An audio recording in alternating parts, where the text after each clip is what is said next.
All right, well, we're live. No intro here. This is a special live stream. If you guys haven't seen the announcement on X, I am, for a limited time, just for nostalgia purposes around the holiday season, something I've been thinking about doing for a while. I am temporarily resurrecting the Daniel 3 podcast, which was my first podcast. And I don't know, maybe it's just like an autism thing where I was just like, I ended it on 93 and I ended it at 93, and I was like, that's just such a weird, dumb number to end it on. And I've also thought about trying to venture out of my biblical anarchy podcast niche and maybe start a second show that's more grab bag. And so this is an experiment to see if you people want that. And so to set this off, this little limited series I'm doing down memory lane to finish the Daniel 3 podcast right, I have with me a good friend of mine and one of the first guests I ever had on. Actually, I think we were one of the first guests on both of our shows, respectively. Yeah. But Jose Galasan of No Way Jose, how you doing tonight, brother? Doing well. Pleasure to be back on the show. It has been a while, but yeah, I'm pretty sure we started literally the same exact time. Hell, even I think you're using the thumbnail right now too, the one that Yes, was made. It's like part of the Liberty Movement thing, which was like the thing I was like part of at the beginning that just kind of fell off. So yeah, it feels like forever ago, but that was like probably 4 years ago now at this point, give or take. But it was around 2020. Yeah. Well, it is exactly here. I'm going to share my screen here. Where is it? Appearance of No Way Jose.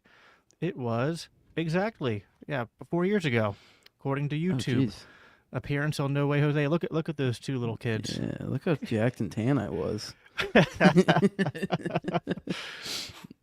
Yeah. You're trending. We're trending in opposite directions. I think I've slimmed down a little bit and scruffed up a little more.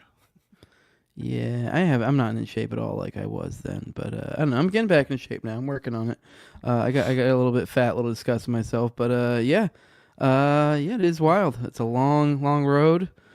Started this about 4 years ago, and now I've gotten to the point where it's a sort of profitable side gig. So hey, here we are.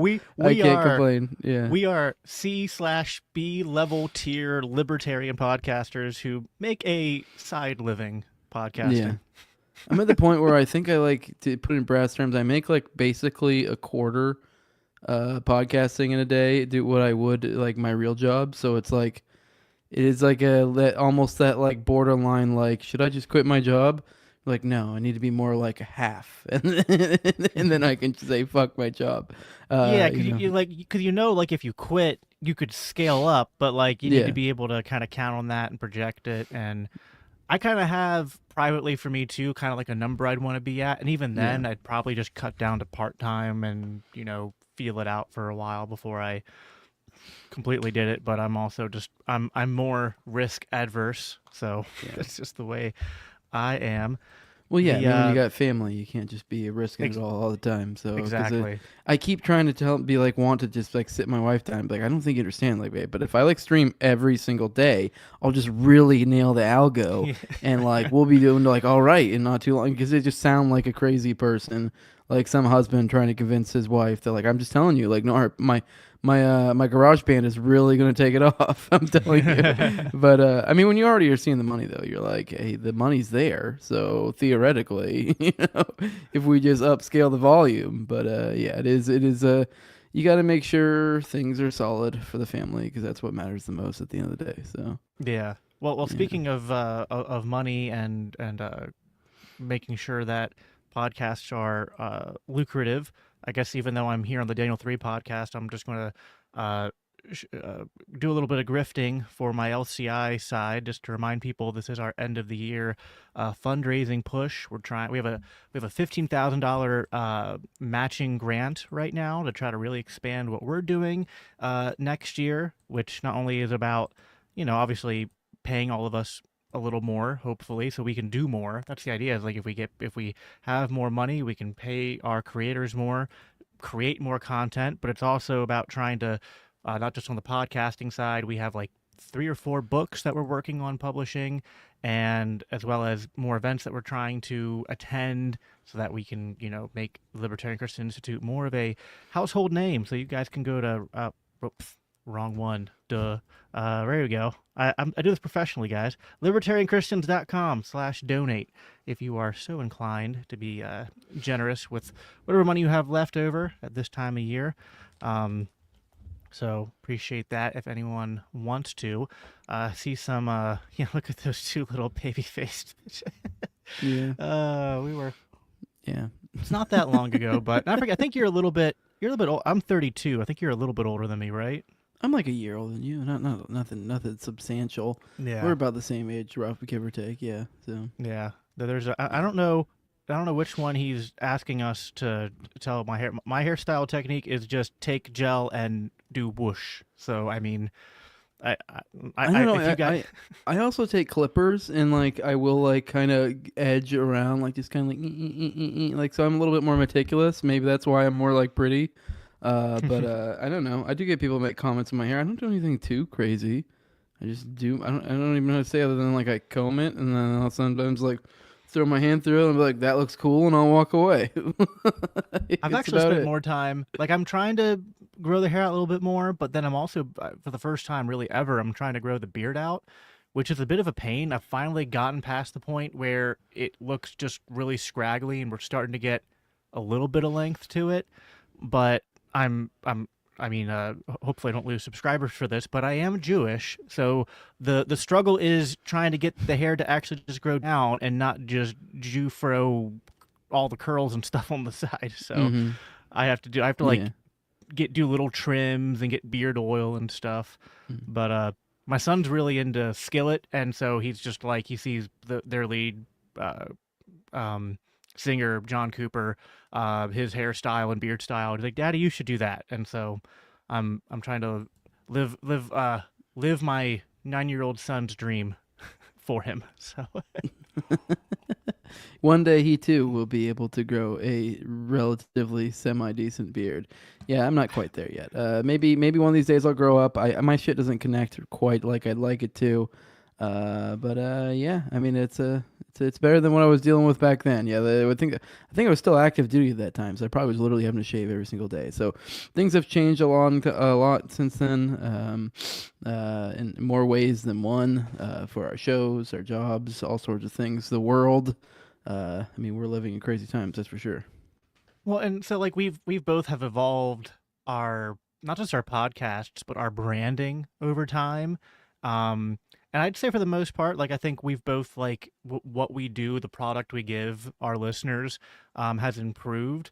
Although I still get a little nostalgic sometimes for the old days when it was like we didn't have anything to lose and we could be like just I don't know, like a little bit more.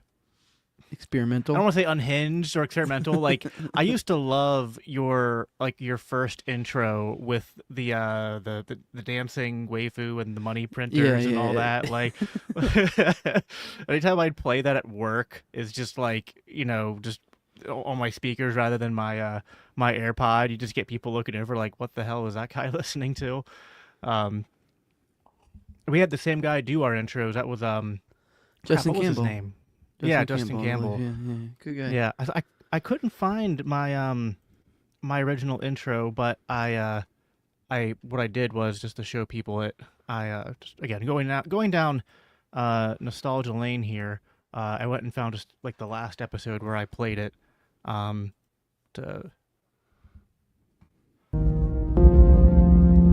was pretty decent. I mean, yeah. You a lot of bass. Yeah.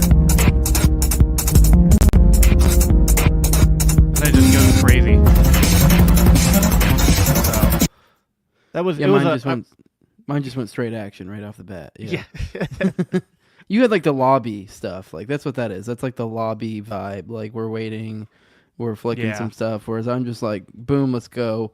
I still haven't even figured out how to do lobby stuff. Especially now that I'm doing more streams now, I need to figure it out. Kind of.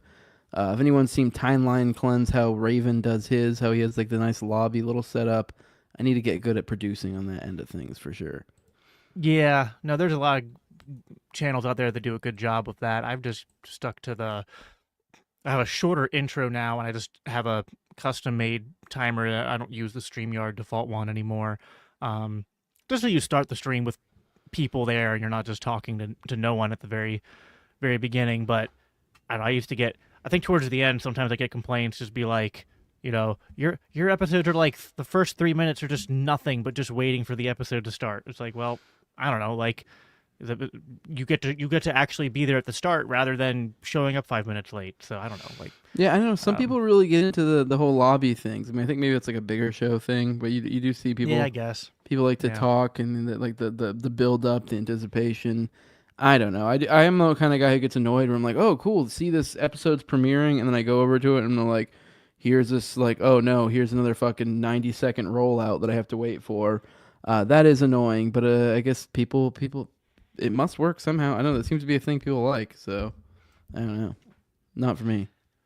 yeah. I mean, there's a lot of like, I mean, when you watch what other people do, there's always like, I don't know how your brain works. I'm always looking at what people do and deciding if I want to copy that or integrate it in some partial way into what I do. But it's kind of like, experimenting and wanting to be original and not just like, okay, everyone who does podcasts does this, so that doesn't mean necessarily I have to do it.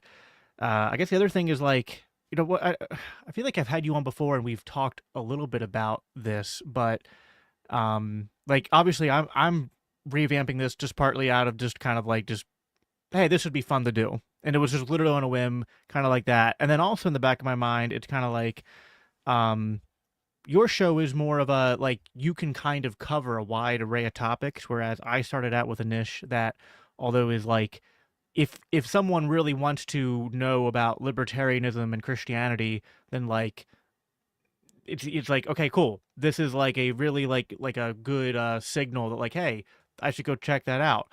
On the other hand, it's like if I just want to like have a casual conversation with like, you or like one of my friends, it's like, all right, like how do I fit that thematically into what I'm doing? And so I'm kind of thinking about, I don't necessarily want to like keep the Daniel 3 going again. I'm just trying to get it back to 100 just so like it looks neater in the because I have like the old website still up. People can go back and see all the episodes. Just thought it'd be cool if it actually showed 100 rather than 93. Mm-hmm. But it's like I do want to do like more conversations just like this. On the one hand, I don't know if everyone's into that, but on the other hand, like I feel like it's just a good way for like sometimes people to get introduced into like they might not want to go and jump right into like theory, and they might just want to listen to people talk about stuff with a little bit of theory mixed in, which it's kind of more what I used to do until I joined the LCI, which obviously like they're an educational outfit, Mm-hmm. right? Like so that's their focus, which makes sense. But I don't know. I guess I want to have the best of both worlds, if that makes sense. Yeah, I mean, Daniel 3 did seem to be more of a variety show, was the vibe that you had. It was obviously had more of a bent towards a libertarian Christian type thing. But the newer stuff, the LC, the Libertarian Christian Institute stuff that you're doing now, obviously it's going to be more religious. So I can see the dilemma you're dealing with. I mean, I did kind of make a point from the beginning to not niche myself too much, because even though like my show is very different from when it started, like very different. I feel like I've kind of gone through three major vibes. Like when I first started, I had a certain thing I was going for that got scrapped pretty quickly. Then it went to kind of being like a libertarian theory show. But even then, I left it open to like where I cover other things, and it's over time become a parapolitics show to where I'm not even necessarily like really that into theory anymore. Like I'll cover it occasionally, when it seems relative or relevant. But I've kind of moved past that and gotten to like focusing more in on parapolitics. I've covered a lot on like the Dutroux stuff, then Belgium, OKC, like things of that nature. That's kind of where I found myself at these days, but I'm still open to that changing in the future. And that's part of why I like that I stuck with No Way Jose. I mean, maybe it's not the greatest for building an audience because people want like, oh, this is a conspiracy podcast or this is a theory podcast, but it's like I mean, I don't know. It's just I don't really want to be one or the other. I mean, for now, I'm kind of basically a conspiracy podcast, and I'm good with that for now. But I'm not willing to commit to that. My ADD will set in at some point, and I'll probably want to. I'll probably yo-yo back to like theory or some other thing or something. At some point, I'll end up finishing my Democracy of the God That Fails series with Toad, you know. But for now, I just don't really care about theory. So I don't know. I more or less treat it as like an area for exploration. Like even my new morning dump show that I've been doing, like my live stream show that I've been doing, probably like 3 days, 3 to 5 days a week. It's kind of almost like I've literally it's just stuff that I saved in my bookmark folder of stuff that I wanted to cover. Like so, it's a lot of it's like articles that I want to read or stuff like that. So it's almost like a research environment. So I'm just kind of going through the news of the day that I'm like I've kind of hand selected through like just haven't had time during the day to read about whatever given thing, just bookmarked it for later. And then during the show, we sit down and we go through it together and we learn whatever the given thing of the day is. So I don't know. My show is kind of more or less dictated by wanting to learn stuff. So I've kind of just like intentionally like not niche myself down. But I get the need for some people to niche. I mean, obviously it's worthwhile. Like if you are only doing like say Christian libertarian content, it would be like, well, why would you not brand yourself that way? So Well, it it's like really is a balancing act. So I guess it depends on the person or the right. entity. Well, I guess for me, it's partly that, like, on one hand, I do like theory, but it's like I can't, like, for what I listen to, I can't just listen to straight theory all day. Sometimes I just need to listen, and I listen to music too, but, like, sometimes I just want to listen to people talk. And, like, it's just like while I'm working or doing other stuff or like, as a, just a, like a, timeline cleanse, like, for my brain, right? I just want to, like, just listen to people who have maybe like a similar worldview to me, talk about random stuff, or even like I like your morning dump episode because it's just like I get to listen to you just kind of like give commentary on things that like I find mildly interesting, but it's not like it doesn't require me to like pay such close attention to like specific details or theory or anything that like I don't have to like feel that I have to be stressed about like missing stuff or like it's hard to listen to or anything. You know what I mean? Like there's some things you Yeah. listen to and you can't just casually listen to it. You have to really attentively listen to it because it's just the topic is like that. Whereas long form conversations that are more casual like this or, just kind of like uh political commentary on just like, current events or, uh conspiracy theory stuff. Now, that's different than like when you're doing your actual the deep dives into certain things. Which your morning dump actually, by the way, kind of feels like it's become almost like your funnel. It's like it's the Yeah. wide funnel by which things get sorted in, and then you kind of find like a sorting mechanism for like, ooh, oh, I got to cover this, and then you can, Yeah, plug that exactly. into which is kind of like partly why like biblical anarchy is like a good podcast for like doing my deep dives into specific topics, but it's not a great funnel or sorting mechanism. Is Yeah. I think the issue I've run into it. Like I love I love the Biblical Anarchy podcast. I mean, I have mugs and shot glasses, whiskey glasses made with it. I'm really proud of the product I made. Like the Daniel 3 podcast was like me exploring things, learning things, kind of like integrating and synthesizing my ideas.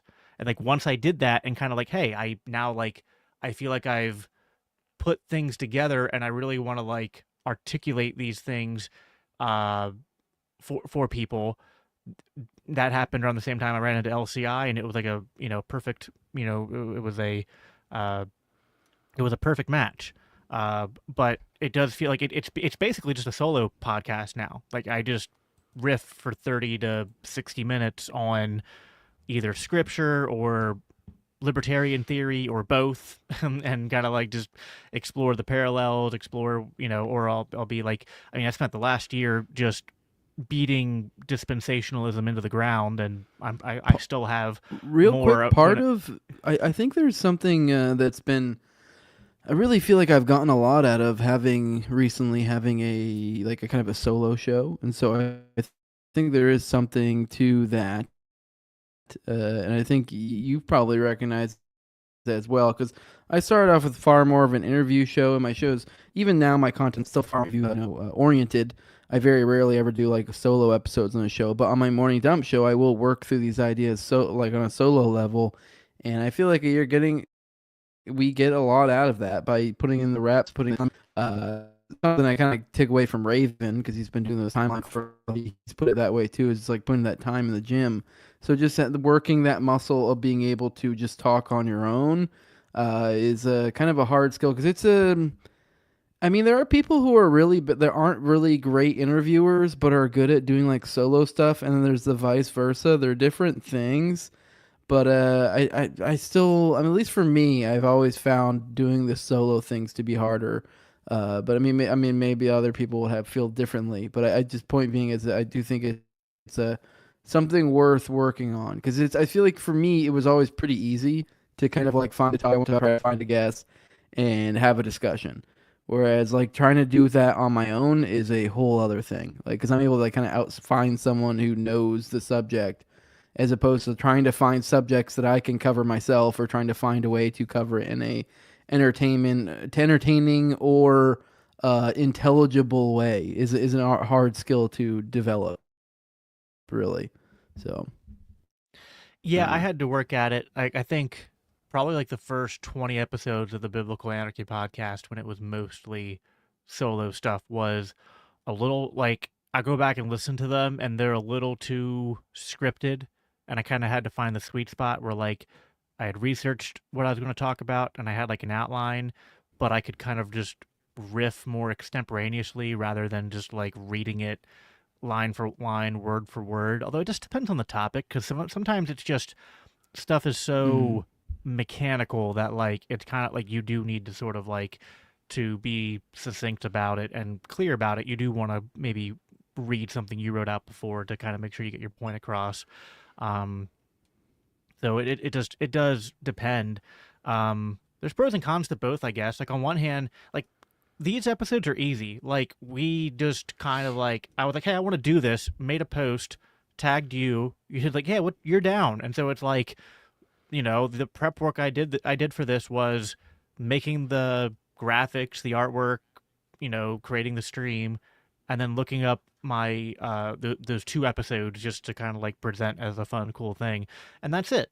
So you don't have to, and that's nice. Like just as much as I think conversations like this are easier to listen to and sometimes more enjoyable, they're easier to produce, and I like I kind of like the freestyle form more. Like I can do interviews, but you definitely like I don't ever want to be just an interview show, which I think because for one like we have so many libertarian interview shows, you know what I mean? It's just kind of like I don't just want to be another libertarian interview show among the libertarian podcast circuit. Like I'll interview people once in a while if it's like someone wrote a like obviously like I'll have Scott on when he writes a new book or something. But that's kind of different, right? It's not like I'm just like bringing people on to just that's not my main stick. I enjoy the theory stuff, but other than that, I enjoy just like I don't know, like I've always like listening to like the Joe Rogan podcast. Even when I'm listening to Joe talk with someone who doesn't share my worldview, it's just like I don't know, just interesting to hear people talk about things, and it's not scripted. It just kind of organically flows and go.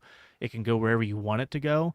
No, on the other hand, I'm not Joe Rogan, so it's like I can't just like I don't know, like devote 2 to 3 hours just talking to random people if like no one's gonna listen to that because they don't like it. So I guess this is kind of an experiment to be like, I don't know, do people enjoy this at all? If I do it, like, does the audience that likes my other stuff will they also carry over and like this? I don't know. That's frankly, I mean, partly why I'm doing it.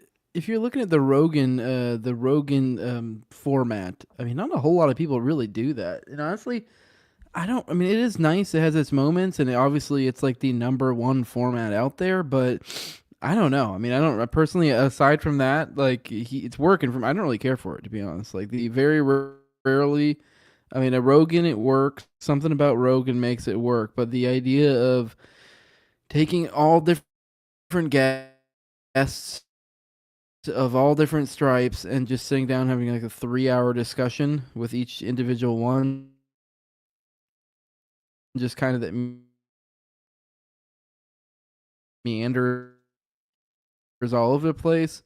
Not really necessarily for me. Aside from in the context of it, like a Rogan, because he does. There's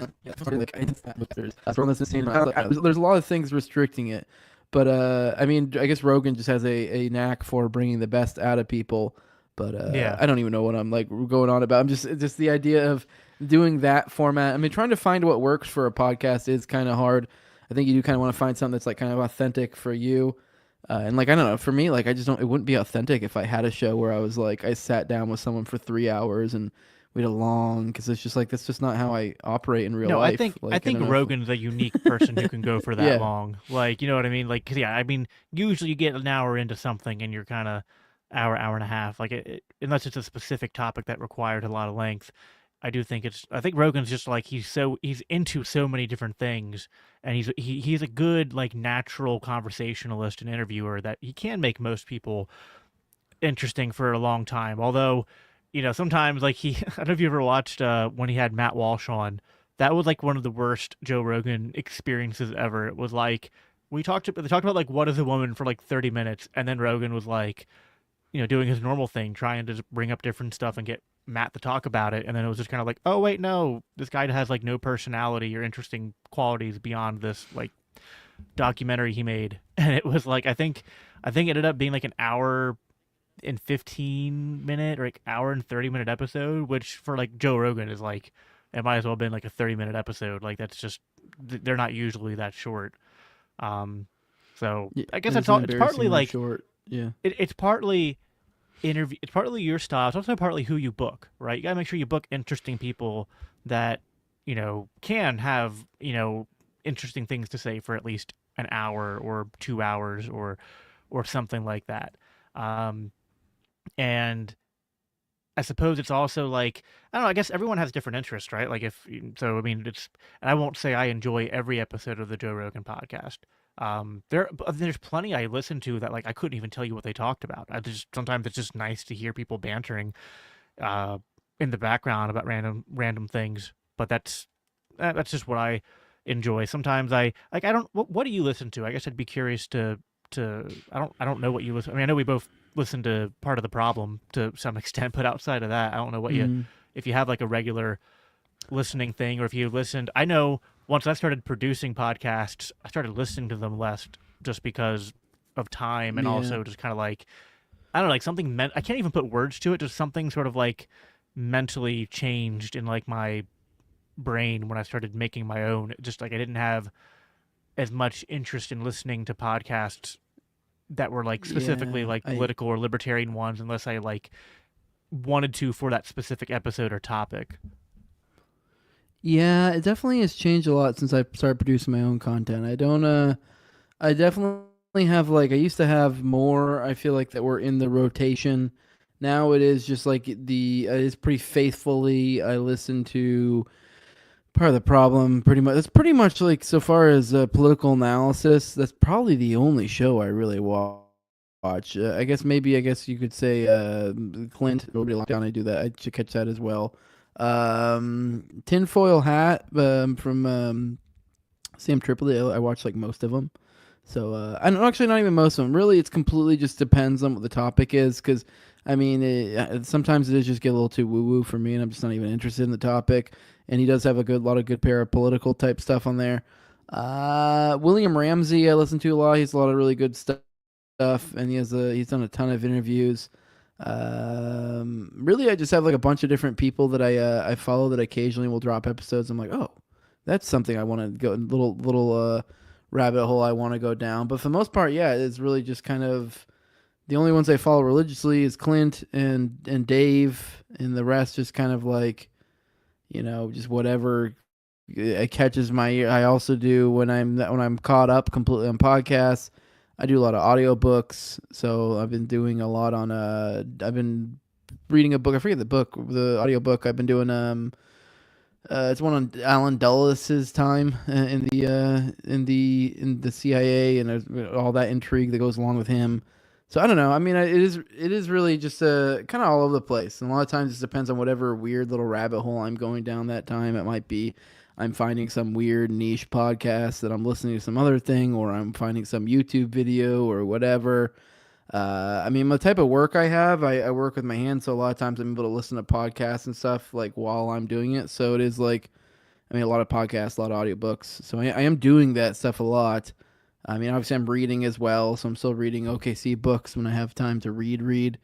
And I don't really ever do music. So I know that's just kind of where I am podcast wise. Really just Dave is the only thing I really listen to keep up with the going ons of the politics world. But I'm very much like got my ear to the ground on a lot of like parapolitics and just kind of all over the place when it comes to that. Yeah. Do you ever get burnt out from any of it from time to time and have to like, Yeah, I'll go on. reset, Every step once in a away? while I'll have like every once in a while I'll have like a week or so where I just like do nothing but listen to music or something, and just kind of like I'll get burnt out to where like I'll just been doing nothing but being just completely straight laced and just like serious content, and then I'll just go a week where I just like will listen to music and get stoned quite a bit, because I'm just like I gotta let my brain chill out. Like I I've was been, about to ask. yeah, It was funny. I was about to ask you as someone who's not because like for me as a religious person, like when I get to like periods of like kind of burnout, frustration, whatnot, like I spend time in prayer. I spend time. I even like I've considered starting to do like religious fasts and stuff. And I was gonna be like, do you have anything like I don't know, like because like I don't I know like he's a bad example because of how cringy he is, but and like Sam Harris is an atheist and believes in meditation and stuff like that. So it's gonna be like, do you do anything? But I guess I guess is are substances part of that equation for you? I guess like is that partly how you like cleanse the mental palate, so to speak? uh, I don't know, not overtly. I don't really have anything particularly. I guess I just try to have a good grip on things. I mean, as I've gone older, most of my vices have actually sort of slipped away as I've gone older. I don't know. Maybe it's just the autist in me that I'll see like something like a vaping or drinking or smoking or dipping, and it just kind of seems like a wasteful behavior. Like I overanalyze it to where I'm like, why am I doing this? And those are usually, I feel like a lot of those vices sometimes are the things you do lean on for stuff like that to kind of deal with it. So I don't know. Sometimes I'm just left with weird anxious energy when I have, and I just kind of have to let that just shove that down deep until it goes away. But I don't know, I really don't. I just kind of go lift heavy weight till sad sound and head go away type deal. I don't know. I don't really ever think about my feelings really. So I mean, to be completely frank, I don't know. I definitely do get like, especially with a lot of stuff that I cover, to where like this stuff is just so dark, and you just have to take a minute sometimes. Sometimes it's like I'll just go to where I'm like gonna flick on the podcast about whatever given satanic child trafficking group or whatever, and I'll be like, you know what, I'm just gonna listen to a podcast on the lore of Optimus Prime or something. The guy's like, I I don't know. I was think gonna I need a little bit of break. Yeah, like who are the gods let's find out about Unicron. Like, I stuff was like gonna ask that. if there's Yeah. anything you nerd out on, or because I do that occasionally Yeah. too. Like I'll like I don't. It's not part of my daily listening routine, but sometimes when I just need to like just do something fun, and I like, and obviously I'm very religious, but it doesn't mean I like I all my spare time has to be that. Like I obviously think we can as Christians, find Do, value in do you find entertainment and yourself stuff. getting sucked into do you find yourself getting sucked into random lore of different video games, Yes, fantasy yes. worlds, whatever? Because like, well, I'll just I think that's actually truly how my body copes. But the weird, or how my head copes. But the weird thing is, it's like it's not even like my brain's taking a break. It's just that I'm doing the same exact type of analytical thinking, and but then just Exactly. now applying it to made up situations. Because I'm like, But it's like now it's I'm more like learning fun, about all the different races in Halo and how they right? interact and the history of this world and that world. But it's like, I guess maybe because you're like, there's no stakes because it's made up, you can have more Exactly, fun with it. exactly. But either way, I'm still doing. It's weird that like that's where my mind will every now and then go to escape, and I'll just get sucked into like, I don't know, what's the history of He-Man in that universe, like or whatever the given thing is, and I'll just I'll find a YouTube video and just be like, huh, that's interesting. I didn't know their deity was like this, or that oh they're or how this is how their imaginary world is constructed. Like, yeah, that's how my brain operates. That's I guess that's probably the real answer of how I take breaks from dark stuff. Is my mind will just kind of naturally, without me even meaning to, just send me down some other more whimsical rabbit hole that doesn't have actual real dark stakes. So Oops, I yeah, meant to hit mute and hit the stop can. Yeah, no, I think that's exactly yeah, what I do. Is like it's just like it's you're still doing like theory and analytics, but it's just like what's funny is that sometimes it's like the reverse. Sometimes when I'm doing theory and analytics or real world, I'll be like, man, this would almost be fun if it wasn't real, right? Like sometimes you're kind of like when you're like looking at how big the yeah, conspiracy is of real world stuff, you're just like, man, I could almost get like nerdy excited about this if it wasn't like, oh, like, these are like, the implications are there's yeah, actually hundreds of thousands of people dead or dying or being subjugated or et cetera, yeah, et cetera.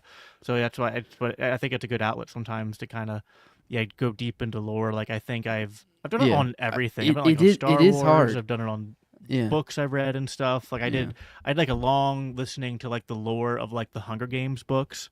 Because it hmm has like some crossover, right? Like political dystopian stuff of like uh sort of like a post democratic society and whatnot. So um yeah. There yeah. is like a sick thing too as well. I think there's something to the idea of how you were kind of getting at how like sometimes these can almost be fun in the same idea to where, and to some extent I guess that's like probably sort of a good thing if you can make it fun. You learning about the different things, this is how you can dig deeper, but it is like you do have to sometimes remind yourself, you're like, oh crap, this is real, there are real stakes. Like I don't know, like the example I gave up earlier of like, and I've been reading like deeply on my morning streams about like the Dutroux affair or whatever, like learning about that. Like I was like a child trafficking ring. There's connections to Gladio, and then there seems to be satanic net, like satanic, ritual abuse connections, and all sorts of craziness. And you're like, holy crap! And it's just so cool, like the intrigue of it, and like. Like that's wild. Like no way. And you're like, well, look at this document. Look at that document. And you're like, oh god, this is connected to this stay behind unit that clearly was, you know, perpetrating false flags to make it look like communists were doing stuff when they weren't. And you're like, and then you have to remind yourself like, oh wait, there's like literally like there's like in these dossiers that I'm reading, these there are literally like these are victims that are like recalling their specific like things that happened to them, and like they're incredibly heinous, and these are things that likely it's I mean, unless it's completely all made up by the feds to give us a pretend little game. It's like this happened to real people. And I don't know. There is something to that. I think you have to have a healthy awareness of it, so you don't get caught up in it and get like kind of I don't know. It's because there's almost like not that you're like exploiting it, but like you just get caught up in it. Like you're like having fun with it, and you're like, yeah, there's real people here. Like, Yeah, it's tough. I mean, because on one hand, you don't want to like drink so deeply of the true like scale of the horror of the stuff we cover sometimes to just like you know you to make yourself just totally depressed. But on the other hand, like uh, you don't want to completely like turn it off and yeah, you kind of need that. Like I don't know. Um, I struggle with finding that balance of like, all right, I want to analyze things and be objective and not emotionally biased. But then I'm like, I don't know, like we have emotions for a reason. Like, so if I'm getting pissed off when I'm reading about what's happening in Gaza, or if I'm getting pissed off when I'm, reading about that stuff that's happening in, Russia and Ukraine. Like I'm reading through Scott's new book, Provoked. It's just like, I don't know, like as long as it's not all emotion that's driving me, like if your emotions are just driving you to care more about the truth, then I think that's a good thing. There's also probably something on like the whole lore thing, like there's probably a psychological correlation there for like, because like some people will like read fiction, whether it's books, movies, video games, and like turn their brain off, and they don't get animated by like, oh, this broke the lore or this is inconsistent with this the like this fictional world or universe or whatnot or this character. They're just like, I don't care. I just want to be entertained and just turn my brain off and watch this. Um, and there's probably something useful about those who like care about consistency in fictional worlds. That like it means that like they have the tool set to look for consistency, and if they don't see consistency in those fictional worlds, they call it out. And that same skill set probably comes to bear for like people like you and me when we're analyzing real world events. We'll be like, hold on, like the narrative that's being sold here actually doesn't match with like the facts on the ground, or like their narratives are clashing and don't make sense. And so that kind of like raises the it's like seeing the code in the Matrix, right? You're like, okay, well, that's a glitch, so I know I need to go look at. It's like that meme where it's just like I don't even see the code anymore. I just see false flags, psyop, propaganda, stuff like that from the Matrix movie. Yeah. So yeah, there's probably Which something is to kind of that. the same idea when you get really sucked into the lore of something, where you can start almost being able to read the language of, you're like, oh, well, I bet this thing happened that way, and I bet you these characters interact with these characters this way, and I can surmise about the ancient history of this race because I already have this context information. And these are all things you do pick up with getting more in touch with this world. But yeah, I totally had a point, but I forgot. By the way, I just realized I have god awful signal, don't I? I'm seeing it on my side. It looks really grainy. I hope I'm not coming over bad audio wise. Usually I move the router closer, but I was lazy and I was like, I think I'll be fine and not move it this time. So apologies there. So yeah. Yeah, I can hear you fine, but it's a little rough. There was one point where it glitched out though, and you were like talking slow, and then StreamYard decided to like catch up all at once, and then you spoke at like three times speed for about 10 seconds on my end till it caught up. So, but it's been fine since then. Um, Okay. we've talked about like religion and stuff before a little bit. I know you were raised in like a conservative Christian household and then kind of like uh fell away from it. Was that like a gradual thing? Was there like one thing that led to that? I mean, I don't want to get too personal if that's like off limits or anything, but I don't know if we ever. I mean, just seems like something that would be interesting to talk about. Just sort of your what what led you out of the upbringing you had. I mean, I guess it was just kind of gradual. I just over time, just kind of like I just was one of those things I slipped away from. I just wasn't going to church as much. I was a young adult. I'd say probably around the time like I left the house, kind of around that time is probably really, and I really just wasn't doing anything church wise. So I did kind of just, I guess you could say, slip away. But then I also kind of then had a renewed interest and just kind of at one point just was wanting to look into it, reevaluate things I had thought about before, because I never really looked at it like in a critical way growing up, because a lot of the stuff was just stuff that I just accepted uncritically. Same thing with like my politics and stuff. When I was younger, these were things I just never really thought about. So then I just kind of started reevaluating, a lot of things I thought about, and that was one of them that kind of hit a chopping block, and I struggled with for probably years, just kind of like thinking about different logical this or that, and I just kind of came to the point where I'm like, I mean, yeah, I definitely went through my like angry Reddit atheist phase, but I kind of went out of it. Now I'm like kind of just at the point to where I don't know whether there is or isn't a God, but I don't necessarily believe in one. I mean, I wouldn't be astounded if I found out there was like a supreme deity of some sort, but just there's been nothing that's really led me to believe in one specific take on it or the other. Yeah, So like if you were to say like, do you believe in God? And I'm like, I don't know. I guess what define what you mean by that? Like, but like if you're saying some vague superpower, maybe I don't know. I mean, even then, I'm kind of like maybe.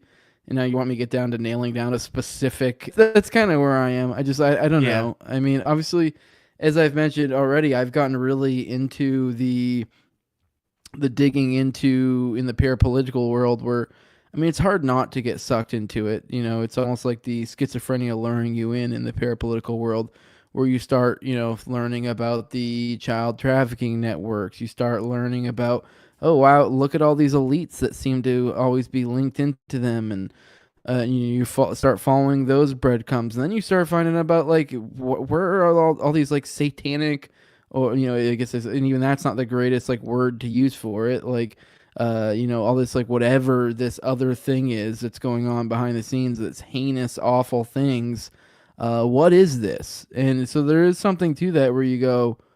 I mean, I can understand how some people say, "Oh, that makes me believe in God more." I'm like, I guess I get that, but like, I mean, I guess I could say that I believe there are people who believe in some sort of ultimate evil.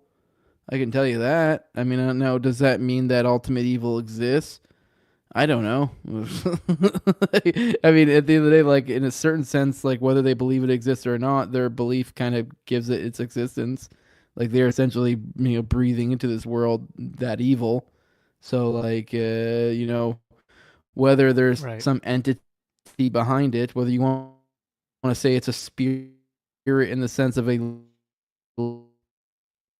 literal spirit, or just a spirit and like an idea or a feeling that takes over someone or something, then yeah, I don't know. I just want to make what's going on here, like the level of depravity that we're talking about when you get into those types of things of what's going on when you start learning about how it seems certain elites may, literally forge their, essentially contracts in the blood of children. You're like, holy crap, what is going on here? Like, there's clearly some sort of religious elements at play, and you're like, maybe there is a devil. I don't know. Or at the very least, there are people who believe in a devil, or there are people who exploit the belief in a devil, or some combination of the two. I don't know. But I mean, at the end of the day, like once you start understanding these methods, you do realize like they do, while it is awful and unthinkable for people like us, you realize the use, like the pragmatic application of these heinous things and how they could be used to power. Essentially, a religion of power. Like that's what Aleister Crowley himself, in my opinion, was kind of describing with his like idea of thelema, is kind of a religion of power. Like if you break it down, it's a lot of it is like kind of speaking the same. It's a lot of his stuff was essentially just an esoteric woo woo language for the same thing that like intelligence agencies will describe to you of like how they pull deep events or stuff like that. So it's like, I don't know, the veil between magic and intel, or evil and elite. I don't know. It can leave you kind of gasping for air for sanity. So yeah. Yeah, I think that makes sense. Do you ever like? Because I could almost see arguments for both sides, and I struggle with this myself when people are like, "Can you define God for me?" And like on one hand, I feel like when you like the more specific you describe God, obviously that like would logically seem to be like, well, now you need more burden of proof. But then it almost seems like you have another problem on the opposite end where like if you generalize like, oh, God is just like, the spirit of the universe, or like you get like real like ungrounded, then it's like, well, I Yeah. don't know, like that's so vague. Like, I mean, it seems like you wouldn't need to really provide any evidence for it if you Yeah. just make it so vague. So like there's something there where it's like that's why like I mean I try to stay in my lane. Like I know I used to try to get more into like apologetics, and I know enough to like dabble in it, but it's definitely not my it's not my lane, so to speak, because I think it's well, there's some people who are really good at making those arguments, but on the other hand, it's like there are uh I think, and we've had talks about this in the past, like I think back up more on my Daniel 3 on the Daniel 3 podcast, where it's like I've always felt like if someone doesn't have faith, it's like I don't know how to argue them into it. Like I don't know, like it's like that seems like it just has to be a personal thing that you would just have to like in your own heart, and I think it's Yeah. what the Bible teaches. It's just like you just have to like uh come to that on your own. Like I could provide you even logical arguments for why God might exist, or it's might maybe probable that God exists, but like unless you can like really make it absolute, like it's it's not going to be enough to like Yeah. compel. But I guess you would at least I think I agree with you that like there has to be at least something about how much evil there is in the world that at least leaves you open to the idea of like, okay, like yeah, if there's really like this weird pernicious evil in the world, like lends some plausibility to the idea that maybe there's spiritual forces of good and Yeah. evil at play to some extent, even though that's again like it's not an argument, it's just kind of like a Yeah. an It's just that observation like of we something. could it's it's just that we could literally live in a completely materialistic world and that still completely comport to reality or these elites act the same exact way, and therefore even there to be essentially a religion of the elite, a religion of the the tippy top, the powerful, the religion of power. It may still behoove them to have a belief system that's to some degree some people believe, or some degree some people behave as though they believe because there's power to be exploited from it. So that's kind of like, I guess, just from a how it operates, it would make sense for it to exist whether or not there is or isn't a higher or lower power. So it is like, I mean, it is one that like it's a fun one to wrap your head around because you're like especially once you've looked at the evil they've done, you're like, and how they're purporting to do it to usually some sort of evil entities. You're like, I mean, if there are like demons to be called forth, you guys would have called them forth already. So, like, I don't know. Maybe there is something to it. Like, yeah. Yeah. Well, I guess I don't know. I have my own biases. I have to admit on this. I've always felt Yeah. like if there isn't good and evil, and it is just materialism, like I don't know, like it. You wouldn't expect people to be angels, but it does seem weird that there'd be people that go down those super dark roads, uh, to that extent, right? Like, I don't know. Um, I do find it, and this is like what's tough. Like, I obviously believe Christianity is compatible with libertarianism, but I think Mm-hmm. one of the tough to swallow pills on my end is that like the more I study the Bible, the more I study like eschatology and stuff like that, it's like the less I am convinced that a libertarian society is possible. And it's tough because I don't want to say is the whole like, well, we could have liberty if people weren't evil, because that's obviously dumb. Like that just lends into the classical libertarian critique of like, well, if people are evil, don't put evil people in charge of people, right? Like that's not an argument against Mm-hmm. libertarianism. It's just kind of more like I don't have faith that we'll ever be able to effectively correct for the fallen condition of man, where we move society away from some form of statism. I don't know where you land on that as you've like gone down your journey of reading more libertarian as theory and maturing as a libertarian. It's like I still believe in it as much as I used to in terms of like the legitimacy of it, the truth of it, the logical consistency of it. Uh, I think I still strongly cling to that. Um, but I like just I'm I wouldn't say privately because I'm saying it publicly, but like I don't lead with this, but I do kind of go like I don't know. I think the best we can hope for is just to kind of make things a little better. Like I don't Yeah. know if we're ever going to have a libertarian society, let alone even like a libertarian community. Like I don't hope that. I'm kind of like skeptical of it, I guess. Yeah, I don't know. I mean, so far as like, will this? Because there is this like thing of theory where we're like, theoretically, a system absent coercion is the most efficient, system. It's the best system. Best for everyone. So theoretically, this should be what over time whatever time presents itself. But there's another issue. There's the flip side where was it the werewolf game? Where they've found ways to what like it's a game that people play. I forget how the rules are played, but the idea of the game itself is like you're supposed to. I forget the specifics of it. Essentially, the idea is there's one person or two people I forget that are supposedly werewolves in this game you play, and then you all close your eyes and you have one person who's a werewolf, and it's kind of like duck duck goose. You kind of run around. I think you have to pick someone, and essentially throughout the whole idea is that the if you don't know who the person is, like if information is concealed, you're far. It's like there's a small elite can essentially coerce a much larger group or could control a much larger group based on information, just from information warfare. The idea that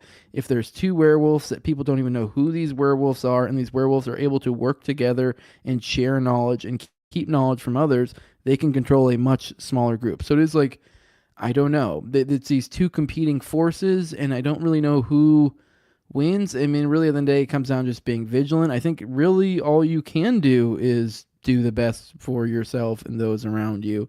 So that's kind of, I think, the best thing we can really hope for. But at the end of the day, it really is kind of when it comes to the theory side of things, I don't know. I mean, I do think we kind of probably will win out overall in the long run. But I mean, focusing in on that too much, I think you kind of miss the point of life. If that's really all you're worried about is like, oh, we're gonna get our libertarian. I don't know. Focus on making your own personal life the best it can be. I think you're missing things if you're focusing in too much on that. But yeah, I do think history's been a constant essentially race between the predator and the producer class. So it is like, I don't know, is the producer class going to just at some point leave them in the dust? I mean, the technological game always seems to make it seem that way. They always find a way to catch up. I mean, I don't know. It is hard. I mean, at the end of the day, I don't know. But at the end of the day, like all we really could do is aim for better, and that's really all we need to worry about. I'm not really too concerned about him being in a perfect anarchist environment. Like, I mean, yeah, don't be a retard. Learn to work within the system, and kind of have a good life. Like, and move towards your values.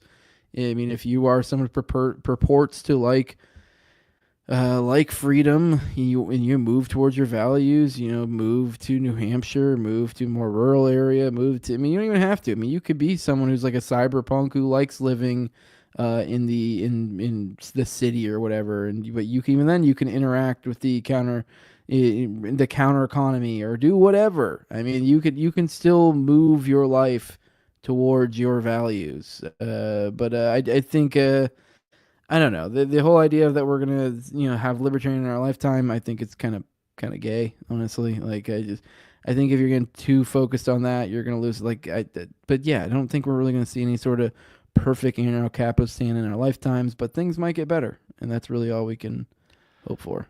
Yeah, I'm definitely optimistic about the better. I just feel like the progress is always so slow that I just like wonder like if we'll ever get there. I mean, like, because I know people will compare it to like the abolition of slavery, which, like, on one hand, I guess we have made a lot of progress on that. On the other hand, like, slavery does still exist. You still have human trafficking, so it's like, although you could say, like, I guess there's a lot less overt slavery in the world than there ever was. Maybe we'll hit a point where, like, maybe like we haven't completely, just like dissolved all statism, but we'll have like, uh, at least something approximating what looks like a more libertarianish legal order.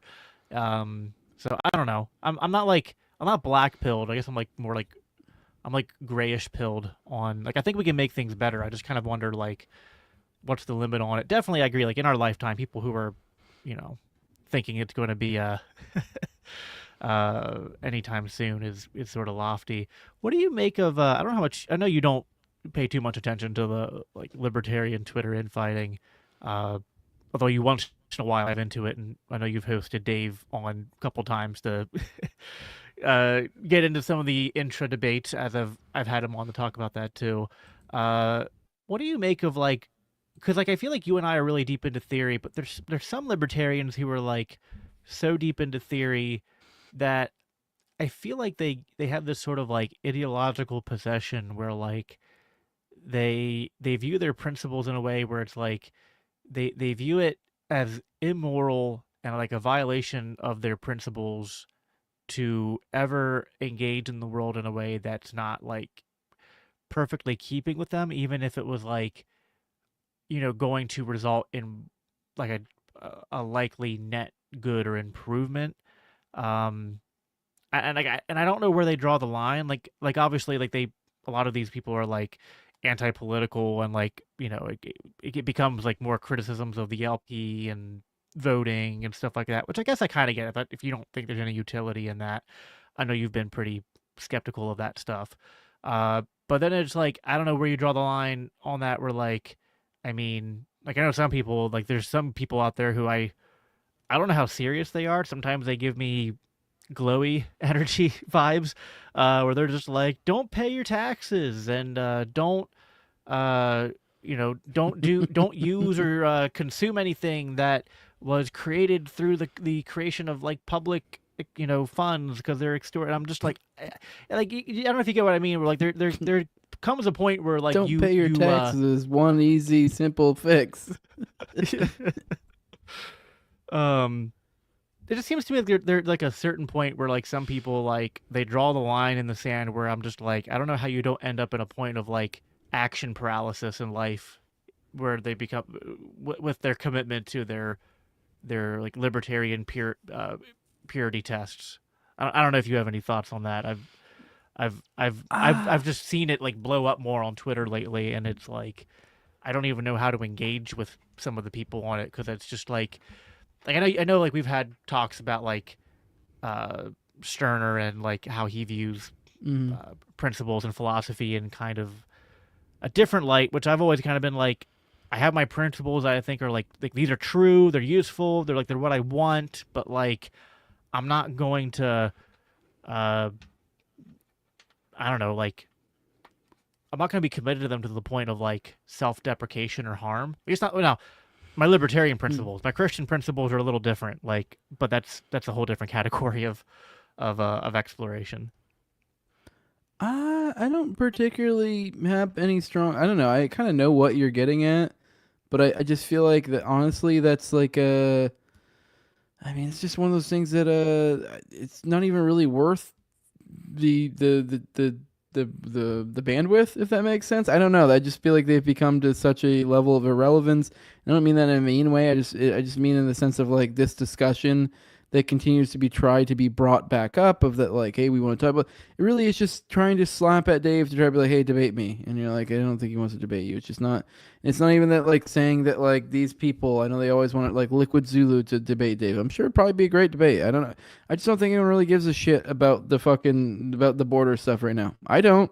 I don't give a shit. So I know most people don't give a shit. So why would he literally waste his time to debate this? It's just that's just kind of where it's just not being able to read the tea leaves. It's just that no one really there's not a demand for that discussion right now. So it's just kind of like I know, cool. You can keep like bugging Dave about it, and he's gonna keep probably ignoring you and not debating you, and you're just kind of being annoying. That's about it. I mean, I don't really have much of a thought of it. I mean, it's so far as like I'm assuming you're kind of getting at people who are like more open bordered or whatever, or I guess some people have like critiques of, I guess the LPMC that. I mean, the kind of critiques that I would probably be like, that's just kind of gay, like kind of where I'm coming from. But it's just not even really worth looking at. I don't know. I have not been interested at all in any of that whatsoever. It's Well, I very guess much it's like duck off a water's back, just kind of like what are they? They're just bugging Dave about trying to debate. That's about it. I'm just like yeah. there's nothing really, and they bitch about the LPMC and how they go about doing stuff. And that's because I guess they're kind of it seems to be these people are usually kind of like me and don't really agree with the LPMC much anyways, but it's always for like really gay reasons, and I'm like, oh well, not, but you have the gayest reasons for it. I don't know. It's just kind of like a non-issue. I mean, whatever. I mean, cool. I mean, these guys don't like the LPMC. Then like, okay, Well, I guess it's sort of like I don't care if people disagree with like an LP strategy or the MC strategy, mm, but it's like if you just think like, I don't think that's gonna work, it's like, okay, fair enough. Like I don't know what they're doing right now is gonna yeah, work. I hope it does. If it doesn't, then like it doesn't, you know. Cool experiment. I mean, like, I don't think Trump is going to deliver on all of his promises, but hey, if he frees Ross, does a couple other good things, I'll be like, hey, cool. Like that's like I'm kind of I don't know, like a little me. I'm cautiously optimistic to see if maybe Elon and Vivek and then with Doge do anything interesting. It could also just be a giant distraction and not really, it could be like the utility of it is so marginal that it doesn't make a difference anyway. So who knows? yeah, But there's other people that are like, hey, for even trying to do this, like you've abandoned your libertarian principles and you're violating the NAP and all that. I'm just like, I don't even. Oh, you It, mean like voting for Trump in general, or even yeah, just like sort yeah, of tacit support? or even like Oh, tacit that's stupid. support. Yeah, Yeah. like that stuff just seems to me like to be like such a like. That's kind of more what I'm getting at, which does tie into like the Zulu criticisms of Dave, which Yeah. that was what was really dumb about that was like they brought it up out of nothing. Like no one's debating immigration right now. And then all of a Yeah. sudden it was like Dave is getting attacked by like the usual suspects because he talked to someone who shared uh, a potentially anti-Semitic meme. It wasn't a meme that I would have shared, but like Dave's reaction was my reaction. I was like, I don't know, like maybe this guy, I think it was like Jake Shield, Mhm. like maybe he's anti-Semitic, maybe I that mean, meme's it's anti-Semitic, pretty but like, apt given the context. I but mean, I was like, you first of may all, not it's like like, it. well, if it, It may pull out a strong response from you, but right. Well, it's literally like the first of all, idea where's is it wrong? yeah, yeah. It's like point out the error to me. Like, yeah, maybe it's a meme that's definitely designed to provoke a reaction, right? It's like okay, but like where like explain to me where it's wrong to suggest that the Israel lobby and Zionists don't have a stranglehold on Hmm. the American government and democracy and foreign policy and all that. And second of all, like if you're gonna, you know, cry tears over a meme and when Palestinian children and families are being blown to bits, you, Frankly, there's no you better. There's I struggle to think of a better representation of Israel and what they're doing. They've done to us. Like I really struggle to think of a better. Literally the most over the top anti-Semitic caricature is a literal perfect example of what Israel is in comparison to us as a nation. Like what you think of the most over the top anti-Semitic caricature, that is what they are to the United States. They literally are the like they're control they're little where they're a little Shabbos boy. We do all their evil for them. They're all about like literally all the greasiest, disgusting like over the top Jewish stereotypes that people think of. Like that is like really what is going on here. So it's like, I mean, you can be upset about it. You can be like, well, this is an anti-Semitic caricature. You're like, okay, but is it wrong?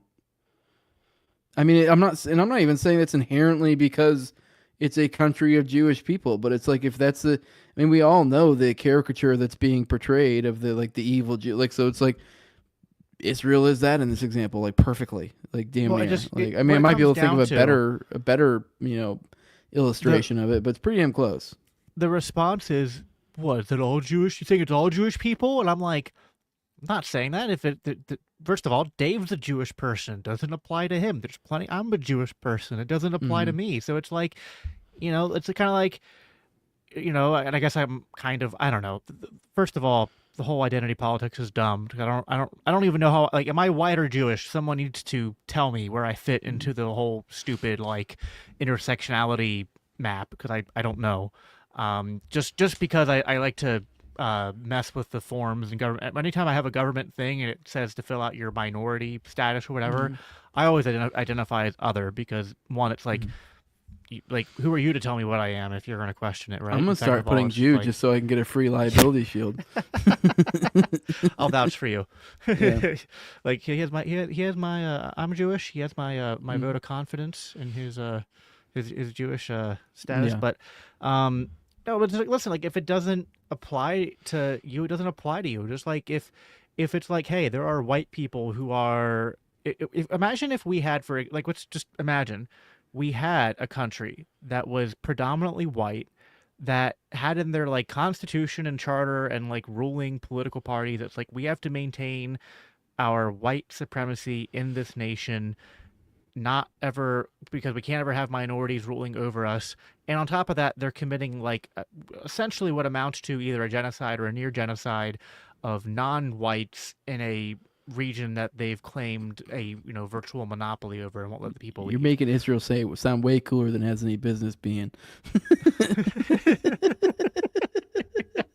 Well, like if you were to point that out and be like, like calling attention to the fact that like, hey, white people being white national, violent white ethno nationalists is bad, and then you were just like, well, it's not all white people. I was like, well, whatever. Then it's not all white people.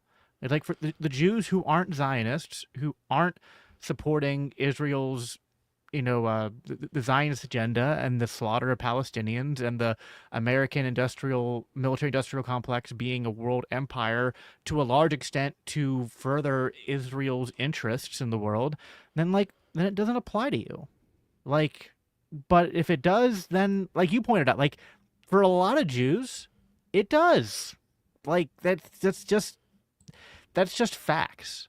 I know it's facts because I have Jewish family who I could say it's facts for, right? Like they're like to them, they're and not just like family and friends who I've had severed relationships with because of my stances. Because like to them, it's like, yeah, if you disagree with Israel, it's just disagreeing that like, hey, I don't think that the state of Israel should exist, or if it does exist, it shouldn't be an exclusivist Jewish ethno state committing genocide against the Palestinians. To them, that alone is anti-Semitic. So it's like, all right, well, you've shown me what your priorities are. Mm. I mean, that's Yeah, just the truth, I mean it's unfortunately. yeah, unfortunately for sure. Yeah, Yep. I guess you're Well, one of the good Jews. I'll put that in my bio I'm just kidding, on Twitter. guys. One of one Yeah, of one of the good Jews. yeah. uh, I don't know, Hey, and we it's gotta we always gotta like at have the at least end. a few of them. We got Rothbard, we got Dave, we got you. That's about it, really. That's the end of them, I think. Oh boy. Well, that's a weird note to end on, uh, but hey, no, it's like, listen, man, I appreciate you hopping on. I love what you're doing over on your show. You've had a lot of success. I've been very, very happy to see you have, and I hope that you continue to have it. If you want to tell people on my end, my audience's side, in case they don't know, where they can find you before we hop off. Yeah, I do want to apologize once again for the bad reception. Next time I will move my router. But yeah, I have the No Way Jose podcast. You can find me on YouTube, all the major odd podcatchers, Rumble as well. Lately, I've been doing probably at least a few days a week. Been doing morning streams. I've been calling them the morning dump. So those are live streams. You can pop in for that. Just keep an eye out on YouTube and Rumble. I also have on Tuesdays at 9:30. I do the 9:30 p.m. Eastern. I do Already Dead, which is a live show, live call-in show that I do with my co-host Austin Picard. And I also have a normal, the topic-related No Way Jose episode that I do every week. Yeah, that's over on YouTube, Rumble, all major audio packages. You can follow me on Twitter at TowerGangJose. If you want to support me, patreon.com, just No Way Jose 2020. Yeah, go check out my podcast. The thing probably most people know me for is my OKC stuff, so that's probably a good place for you to start. Appreciate you having me on, Jacob. It's always a pleasure hanging out with you. Yeah, of course. Appreciate you. Yeah, everyone go support. I mean, I asked for support earlier, but go support Jose's show too. Jose's like one of two people, in the podcast world who I have for the most part financially supported, sponsor on his show. So appreciate what you do, man. Thanks for coming on and uh, just talking about random stuff for an hour. It's always a blast. Hope you guys enjoyed this. I'll be back tomorrow night with Adam Nutter. I mean, unfortunately, I'm scraping the bottom of the barrel to find quality people to talk to there, but no, I'm just kidding. I love Adam. We're gonna have an hour of trash talking each other, so it's gonna be a lot of fun. Guys, let me know what you think about this format. If you want more of this or not, I probably won't keep it under the Daniel 3 thing after I get to episode 100, but who knows? I'm free to do whatever I want. I'll free to change my mind at any point. Reserve that right. But yeah, so this was episode 94. I'll have Adam on for 95, and so there'll be at least another 5 after that then, till we get back to 100. If you want to find me at Biblical Anarchy, or go to biblicalanarchypodcast.com.